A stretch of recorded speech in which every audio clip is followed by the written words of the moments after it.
General, during the Obama years, you saw something wrong. Were the people in charge trying to win the wars? Were they trying to make American casualty and deaths as little as possible?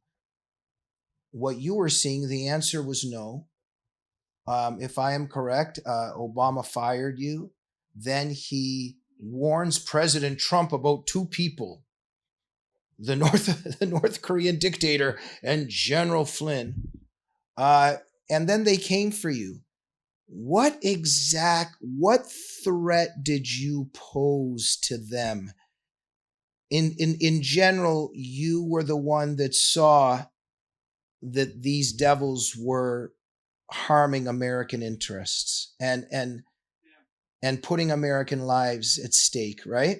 Yeah, the big picture is the damage being done by these people. And it's not just it's not Obama, just him and the Obama administration, but it's this establishment. It's this body of people in Washington, D.C.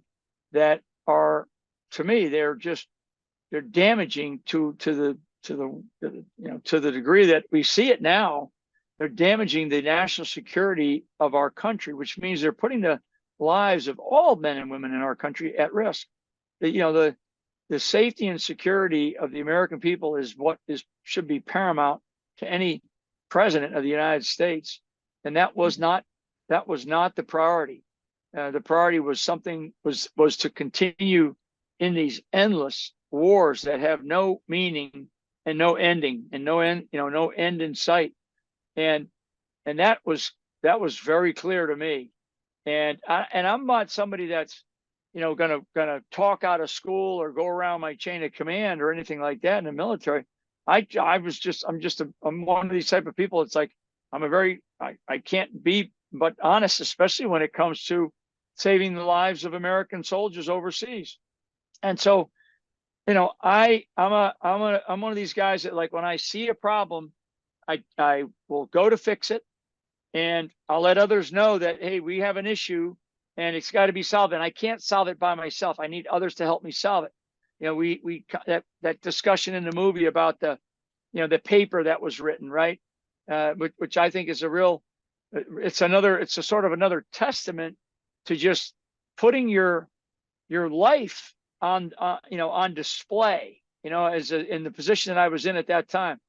And then, of course, the whole thing, again, going back into another administration, in this case, the Trump administration, I'm putting my whole life on display because I'm going to do what I believe is necessary to be able to, to protect the national security of this country. That was my job, really, at DIA as well, at the Defense Intelligence Agency, and it was my job clearly as a national security agency or national security advisor to the President of the United States. So I'm not somebody that's going to sit there and wait for something bad to happen. I'm going to try to prevent it, and I'm going to try to solve it, and I'm going to try to ensure that if there are lives at risk, I want to try to, minimize or limit the lives that are at risk. In fact, try to not have any lives put at risk. But that's not the way.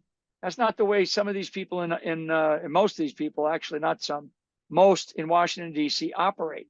They operate in a totally different plane, and that's why we have the problems that we have, and that's why we need to have really good, incorruptible leaders, incorruptible leadership in the critical parts of our government, whether it's the President of the United States, Vice President, or the really critical positions that are held in our particular government, our government complex, right?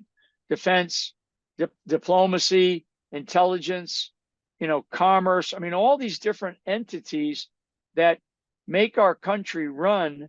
We need incorruptible people, and I know we have them in this country. And those incorruptible people, the other trait that we want them to have is the strength of conviction and leadership. And I know that these people exist in our country. Sadly, they do not exist in our government at this time, and they can. And that's what we have to get right as we go forward over these next few months.